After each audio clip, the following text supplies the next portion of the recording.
വിവിധ മേഖലകളിൽ വൻകിട നിക്ഷേപങ്ങൾ ആകർഷിക്കുമെന്ന് പ്രഖ്യാപിക്കുന്ന സംസ്ഥാന ബജറ്റ് സ്വകാര്യ മേഖലയ്ക്ക് ചുവപ്പ് പരവതാനി വിരിക്കുന്നു.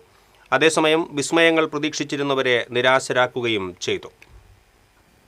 സംസ്ഥാനത്തിന്റെ പ്രതീക്ഷിത വരുമാനത്തിൽ 20,500 കോടി രൂപയുടെ വൻ കുറവാണ് രേഖപ്പെടുത്തിയതെന്ന് ആമുഖമായി വ്യക്തമാക്കിയാണ് വി ഡി സതീശൻ ബജറ്റ് അവതരിപ്പിച്ചത്.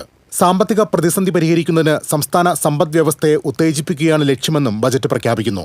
നിലവിൽ കിഫ്ബിയും സോഷ്യൽ സെക്യൂരിറ്റി കമ്പനിയും ഉൾപ്പെടെ സർക്കാരിന് മേലുള്ള ആകെ സാമ്പത്തിക ബാധ്യത 87,012 കോടി രൂപയാണ്. ഈ സാഹചര്യത്തിൽ സർക്കാർ ജീവനക്കാരെ ബജറ്റിൽ കാര്യമായി പരിഗണിച്ചില്ല. ജീവനക്കാരുടെ മെഡിക്കൽ ഇൻഷുറൻസ് പദ്ധതിയായ മെഡിസെപ്പ് പരിഷ്കരിക്കുമെന്നല്ലാതെ മറ്റു പ്രഖ്യാപനങ്ങളില്ല. എന്നാൽ പങ്കാളിത്ത പെൻഷനിൽ മാറ്റം പ്രഖ്യാപിച്ചു. അതേസമയം ശമ്പള പരിഷ്കരണ കമ്മീഷനെക്കുറിച്ചും വിരമിക്കൽ പ്രായം ഉയർത്തുന്നതിനെക്കുറിച്ചും പരാമർശമുണ്ടായില്ല. DA കുടിശ്ശികയുടെ മുൻകാല പ്രാബല്യത്തിലും മൗനം.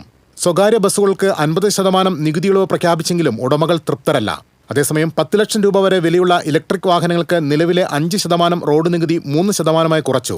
ഇതിലൂടെ സാധാരണ കുടുംബങ്ങൾക്കും മധ്യവർഗ ഉപഭോക്താക്കൾക്കും ഇലക്ട്രിക് വാഹനങ്ങൾ കൂടുതൽ സുലഭമാകുമെന്നാണ് സർക്കാർ വിലയിരുത്തൽ. യുവജനങ്ങൾക്ക് ആവശ്യമായ തൊഴിലവസരങ്ങൾ സൃഷ്ടിക്കാനും വയോജനങ്ങൾക്ക് കൈത്താങ്ങാകാനുമുള്ള ദിശാസൂചികകൾ ബജറ്റിലുണ്ട്. ജെൻസി തലമുറയെയും ബജറ്റിൽ പരിഗണിച്ചു. ഉന്നത വിദ്യാഭ്യാസത്തിനായി വിദ്യാർത്ഥികൾ സംസ്ഥാനത്തിന് പുറത്തേക്കും വിദേശത്തേക്കും ഒഴുകുന്ന പ്രവണത തടയാൻ ലക്ഷ്യമിട്ടാണ് നോളജ് വാലി പദ്ധതി പ്രഖ്യാപിച്ചിരിക്കുന്നത്. റബ്ബറിന് കുറഞ്ഞത് 250 രൂപ വില ഉറപ്പാക്കുമെന്ന പ്രഖ്യാപനവും ശ്രദ്ധേയം. സിനിമയെ വ്യവസായമായി പ്രഖ്യാപിച്ച തീരുമാനത്തിന് ആ മേഖലയിൽ നിന്ന് നിറഞ്ഞ കയ്യടി ലഭിച്ചു.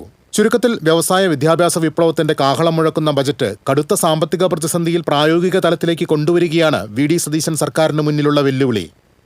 News desk TCV.